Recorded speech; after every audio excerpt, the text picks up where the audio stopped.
Hello everybody and welcome back to the channel. Today I will talk about the Venezuelan crisis and the instability, communism and democracy. Of course, that's everything that Venezuela is talking about right now. Because as you might know, President Maduro of Venezuela keeps his power basically as a dictatorship. He's a communist. Well, officially he's a socialist, but okay, I don't want to dismiss it as socialism being basically the same as communism, but 90% of the things socialists do, so do communists. So you're free to call it like that. Not long ago, the inflation rate in Venezuela reached 1,000,000%, which is more than it should, definitely. I think the only time we ever saw this was in Weimar Republic in Germany. Of course, it followed by a crisis which led to Nazi party takeover. But that's a story for a different time, if I'm ever gonna talk about it. So yeah, today I have two articles to talk about Venezuela. First we have from Hurriyet Daily News. It's Turkish news. Okay, so I've read that a Venezuelan military official, a general, joined the side of Juan Guaido and is no longer supporting Maduro. He's getting more and more popular in the army, and I'm pretty sure we will see the army finally take over, because let's be honest, they're supported by the USA and there is no way USA is gonna ever step back from a country that has oil, even it means war, except not direct war. Of course they will make Venezuela go to a civil war if they'll have to. Although from estimations 90% of soldiers support Juan Guaido, so yeah. Many countries actually started recognizing Juan Guaido as the temporary president of Venezuela, including my country, Poland, or for example, America. Of course, we can be sure that it's supported by the USA, because right at the time when Putin started to gain interest in Venezuela and especially their oil, suddenly the popularity of Maduro started dropping like mad and the army started opposing him, so we can be 100% sure that it's USA supported. So yeah, let's move on.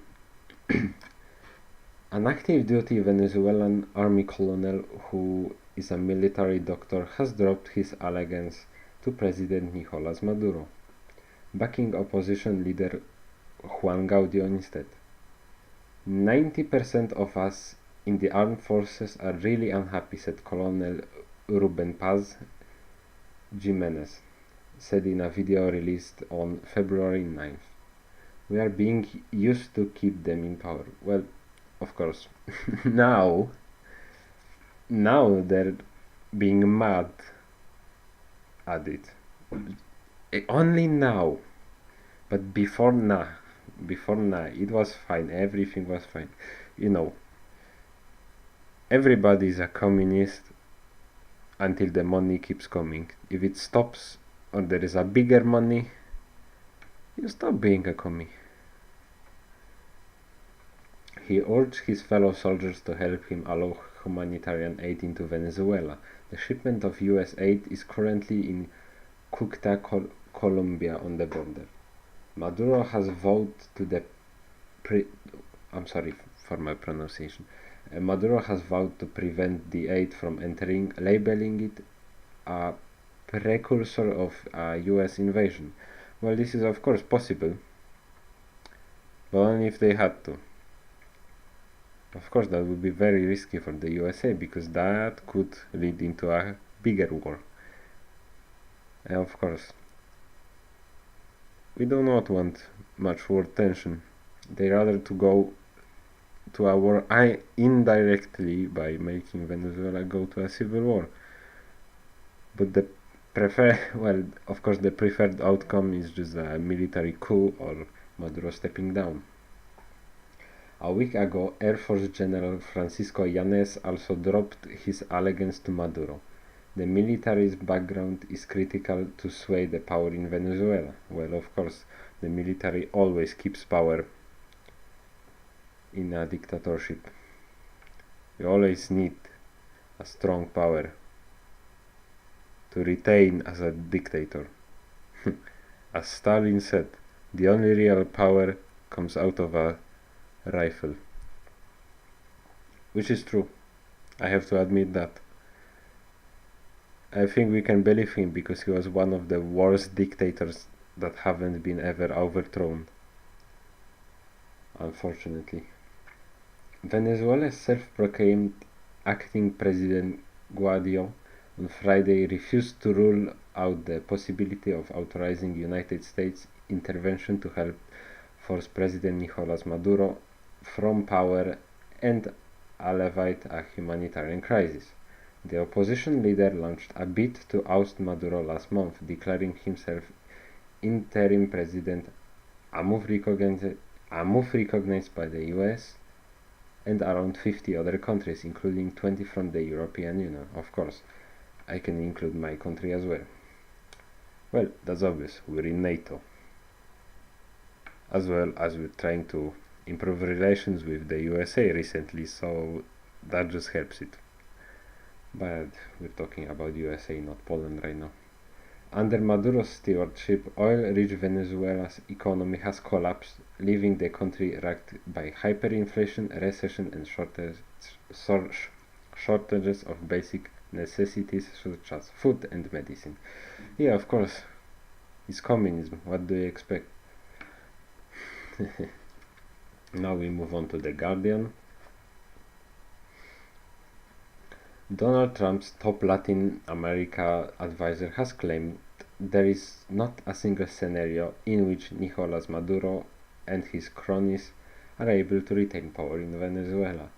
Well, I think that's true.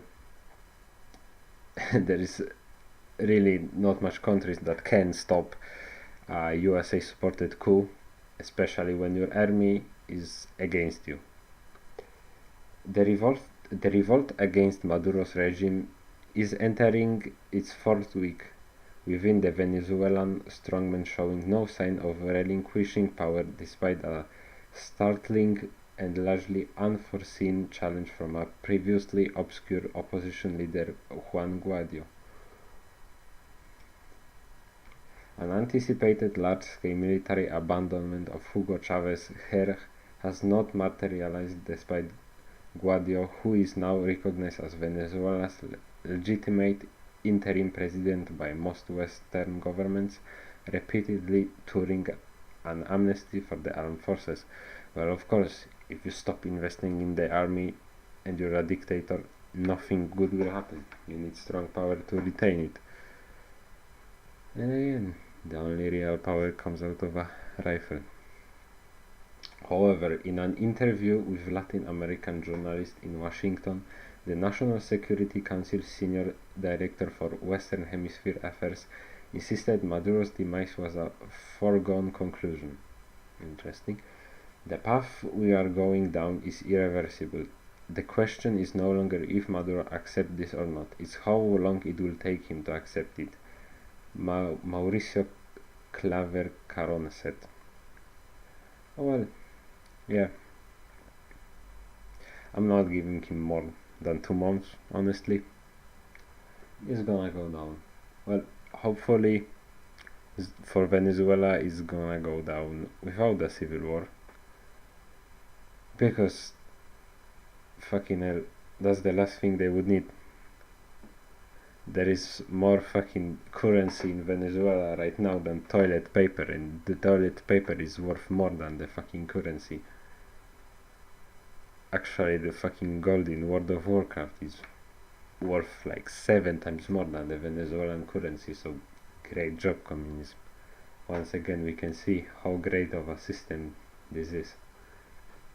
Claver Caron, a conservative Cuban-American lawyer, renewed U.S. calls for Venezuela's military top brass to ditch Maduro, claiming the White House would not prosecute those who backed a peaceful and democratic transition. We are not in the business of revenge, nor are we seeking to settle scores. Maduro's domestic and internal foes are adamant he is doomed. Colombia's Foreign Minister Carlos Holmes Trujillo last week branded Maduro's regime an unburied corpse. Yeah, I can agree with that. But many observers believe Guaido opposition movement will be frustrated not to have seen more military defections. With a new round of opposition protests planned for Tuesday, Venezuela expert Moises Naim admitted it was impossible to predict Maduro's fate. Impossible to predict? I don't think so. I was always saying, it's weird that USA haven't still come for Venezuela yet. They have oil, they are communists. And here we go. A week after I said that, boom, we have the crisis. Oh well, that's just geopolitics. We are living in maximum uncertainty. He could be gone tomorrow, or he could be around for the next few months, said Naim, a fellow at the Carnegie Endowment for Internal Peace and former Venezuelan minister. And whatever happens to Chavez's heir, it is not guaranteed his regime would fall with him, with some believing a rival Chavista could emerge as an internal challenger. One scenario is that Maduro leaves, but his regime stays. Naim said, pointing to what he believed was a fierce and long-running, behind-the-scenes struggle for control of Chavismo. It is a battle of socialist billionaires for survival. Oh well, of course. Of course, socialists just want free money. No, but I don't really believe that any socialist actually believes in the utopia, consciously or subconsciously. Somewhere there he just wants the free money, and the utopia is just on the second place. The utopia is not actually important. Naismer Evans, a long-time Chavista who split with the movement in 2013, agreed that while Maduro was down, the political movement he inherited after Chavez's 2013 death was not yet out. Maduro might kill Chavismo, but it's still not dead. It's in critical condition. It's a wounded animal, it's in power, it can respond, it is capable of harming, but it's agonizing, Evans said. Maduro has been hit hard by sweeping US oil sanctions intended to asphyxiate his regime, although Venezuela state-run oil giant PDVSA, I think I shouldn't read that as a word, is reportedly now asking customers to make payments into newly opened account in Russia in order to sidestep those prohibitions. Well, of course, that's the whole deal.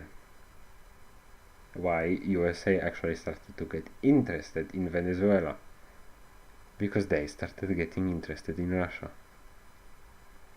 Another challenge is expected in the coming days, with opposition leaders currently stockpiling US humanitarian aid on the Colombian border, which they vow to bring into Venezuela.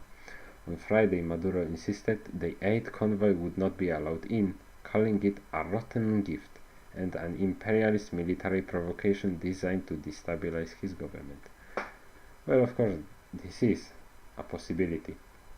Speaking in Caracas on Sunday, Guaido urged the military to ignore Maduro's ridiculous order to block the aid. Today we can still save lives in Venezuela, he told the reporters.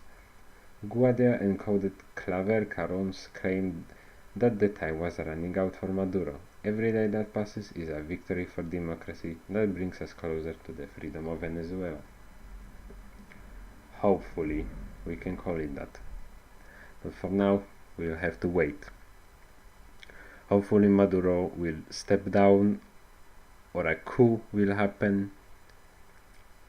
That's the more positive outcome, most positive outcome, because the only other option is a civil war, because USA, let's be honest, USA is not going to start a direct war against Venezuela. No, that could start troubles with Russia and other great nations like China, and that's the last thing they want, because both of them have nuclear.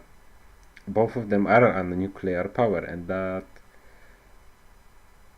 as we know from the Cold War, is preferred to be avoided. So yeah, that will be it for today. Let me know what you think about it down in the comments. Make sure to hit a like if you enjoyed, and subscribe. This really helps the channel and keeps me going. But for now, thank you and have a nice day.